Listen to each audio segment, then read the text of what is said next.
I'm Jason Sanders, Republican candidate for the U.S. Senate from the state of Alabama in 2020. Healthcare is back in the news since the Mueller report came out, and since we're not able really to talk much about Russian collusion or whether or not the Russians meddled in the election or whatever the other one was, obstruction of justice that was included in the Mueller report, we have moved on to healthcare because President Trump has challenged the constitutionality of Obamacare in court. And as far as I'm concerned, I think that Obamacare should have been knocked down a long time ago. I believe that it should have been repealed back when the Republicans controlled the House and the Senate.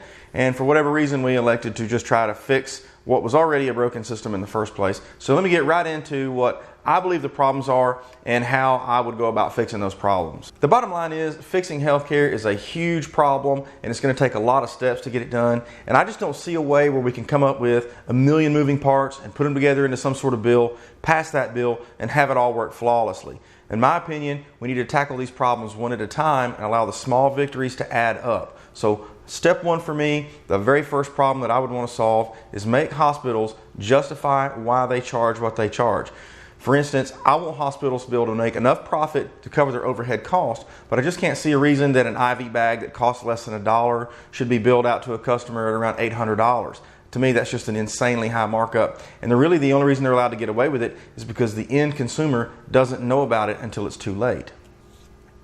Step one, if we go back in time and look at early American healthcare, we saw that the cost of healthcare was something that was pretty reasonable. But at some point, insurance companies got involved and they began negotiations with the medical community. And they more or less said, look, we're sending you a lot of people, so we want huge discounts for our people that we're sending you.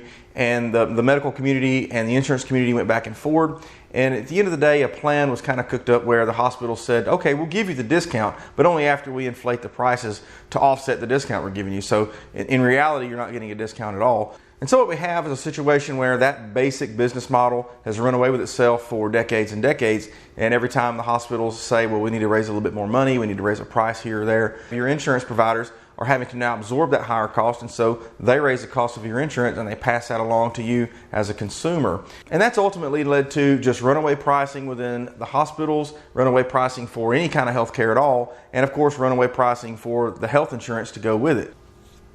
Something that I used to believe a long time ago, and I think most people today still believe it, is that insurance companies are helping us out by negotiating these lower prices with the hospitals. And so people have this conception that somehow the hospitals have come to an agreement on what insurance companies will pay, and so that's what they base their pricing on. And that just isn't the case. I can remember back when I was in high school, the first time that I became aware of this, I heard a story on National Public Radio when I was listening about a doctor who traveled between a couple of different hospitals in Los Angeles County in California, and all he did all day long was circumcisions. Now, he didn't set his prices.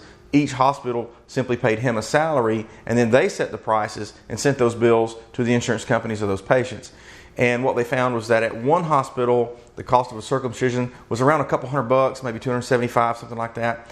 And at the other hospital, it was almost $3,000. And I don't remember the exact numbers, and I may have those a little bit off, but it's pretty close. And I remember thinking to myself, you know, that's insane. How did we come up with that one hospital has a price that is so far apart from what another hospital has? And the answer is simply that it is not something that you compete for in the free market. You know, people, when they get injured or they choose a hospital, they don't really go through and say, well, how much is this procedure going to cost or that procedure?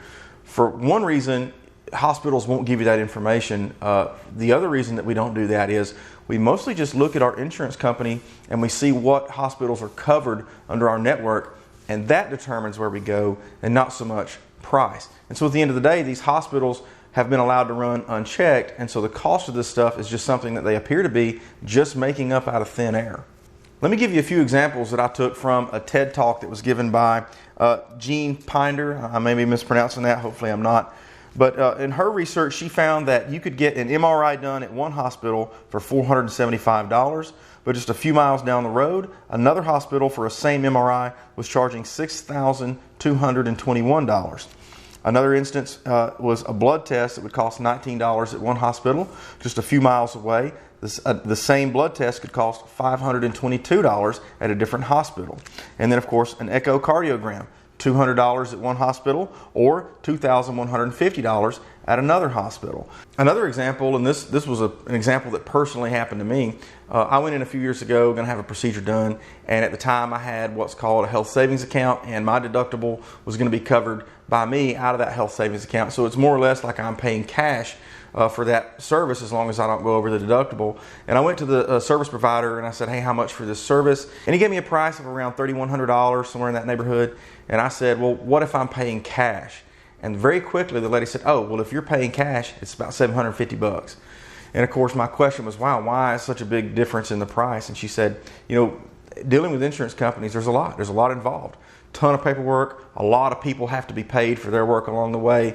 And so in many ways, healthcare costs are run up by the complicated nature of how health insurance works. And you have to have all these other moving parts in order to get paid, and all those moving parts have a cost.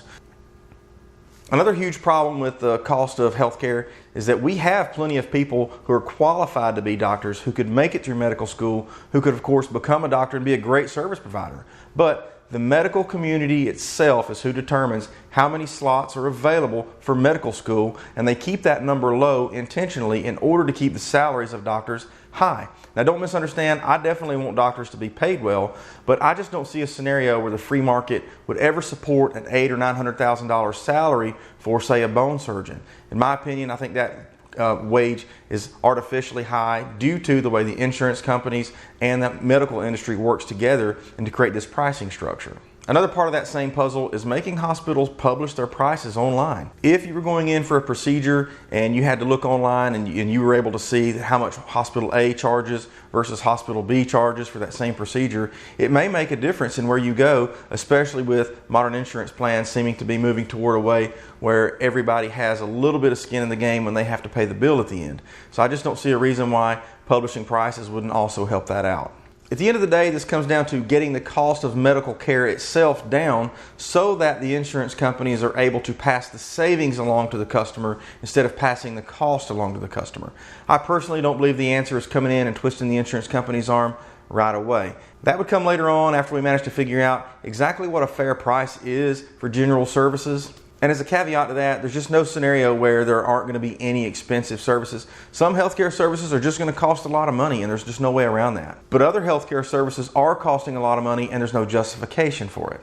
And that's going to wrap up this video, and that's pretty much been an extremely brief overview of how I would attack the ever-growing healthcare cost problem. So if you feel like the healthcare costs are crippling your household, then I'm asking you to head on over to TimeTestedPolitics.com and to show your support by clicking that donate button. Running a campaign is massively expensive. There's a lot of travel, there's a lot of fuel, there's a lot of days off of work, and those costs have to be covered if I'm going to get my message out there. But if donating is just not in the cards for you, then that's okay. Simply liking and sharing this video with other people goes a really long way to helping me get donations as well. And of course, the last thing you can do to show your support is to simply go to the polls and vote.